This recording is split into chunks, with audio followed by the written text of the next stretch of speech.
Hello there, Commonwealth from here. Red versus green as blue falls. We've said it in the past and we will say it again. And even though we have to wait until spring 2023 to play it ourselves, there's one key element we have to talk about before the final title reveal at E3 2022 or the Game Awards 2022. The Master Sword, more specifically the Broken Master Sword. So be sure to leave a like and subscribe as we're on the final stretch to 300,000 subscribers and really want to get there before E3 and my 30th birthday on June 13th. Also, at this number, we will give away a Switch OLED Plus game. Now then, the Master Sword, the Blade of Evil's Bane that clearly Ganondorf handled very well with a solid dose of malice. No wonder he was smiling as he was drifting up with the castle. Not only had Zelda fallen, but Link was left with a useless weapon that he has to reforge in order to use again. A long quest in other words. If you thought the rusted sword on the original Breath of the Wild logo and Memories was a sad sight, take a load of this. Now that's a lot of damage! How about a little more? I swear, that is the last time I used that joke.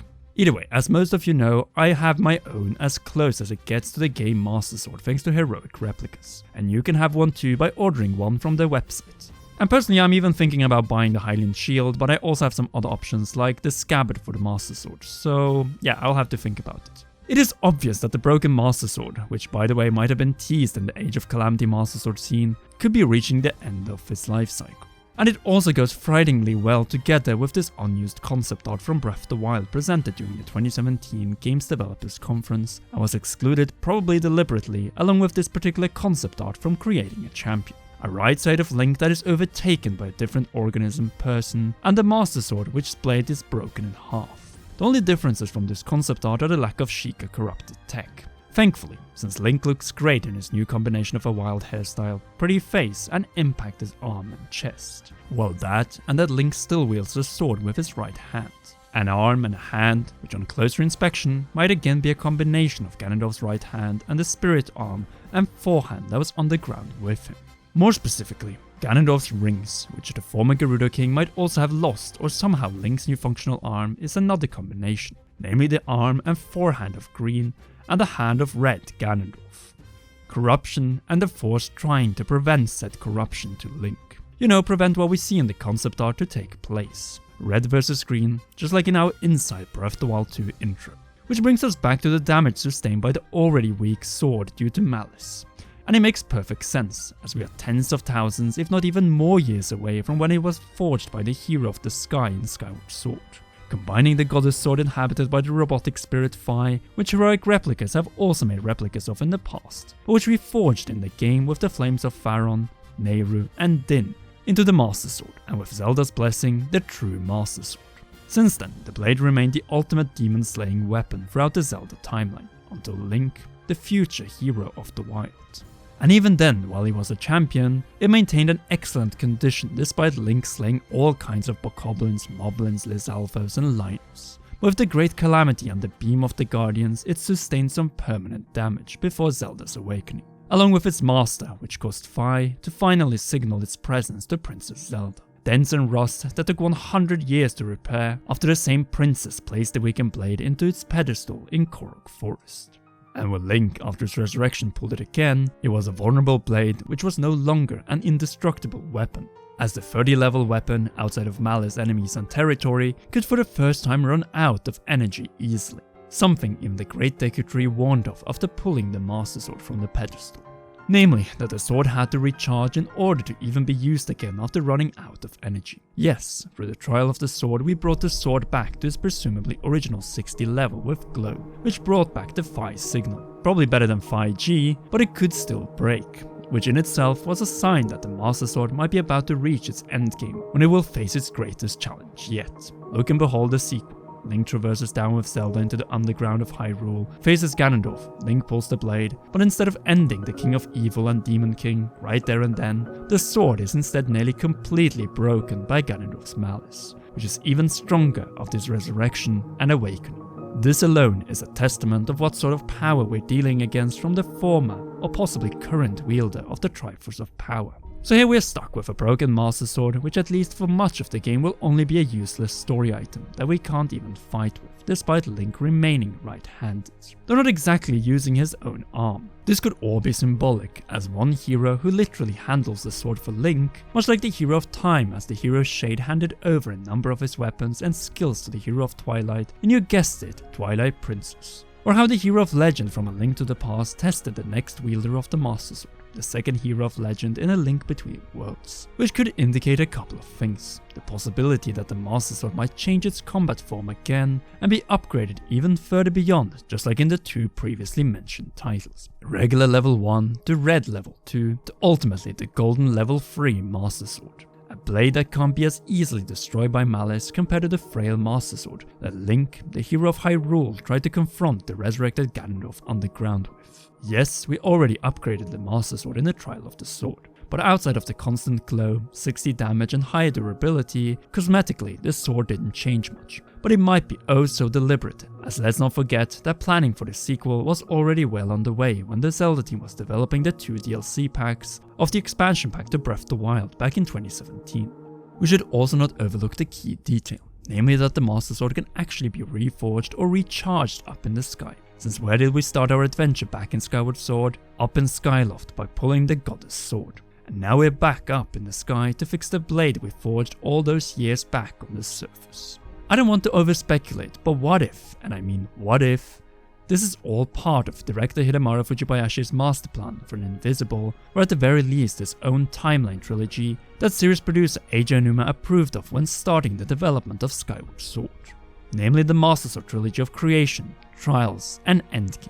Skyward Sword, Breath of the Wild, and its sequel, with 2 heroes in the starring roles. The first hero of the sky, and the last hero of the wild. One that went from the sky down to the surface, and the other who went from the surface or even underground up to the sky, meaning that the hand wielding the sword might be the same Link who wielded it before everyone else. It might sound insane, and I agree that the last hero to pull the blade before the hero of the wild is probably still a more plausible candidate. But with the confirmation that this hand can wield the Master Sword and Link doesn't even have to use his remaining left hand for said purpose, points to that this hand is most likely none other than a past hero, and could even be the first Link from where the spirit of the hero derives from. The Link that shared a personal friendship and quest with the spirit of the Master Sword, Fi, and which might or might not be alive in the blade. More so, if Fi's survival is on the balance, does it mean that Demise has also broken the shackles of the sword and joined forces with Ganondorf? So many possibilities, including one more. Symbols or signs, much like Shulk's Monado in Xenoblade Chronicles. Different abilities tied to the sword, since this is not the Triforce of Courage. Unless it is, and this is one of many signs that we can unlock in it. Since the glow is there, it might be a sign that we can add multiple different signs or abilities to the Master Sword when we finally can use it.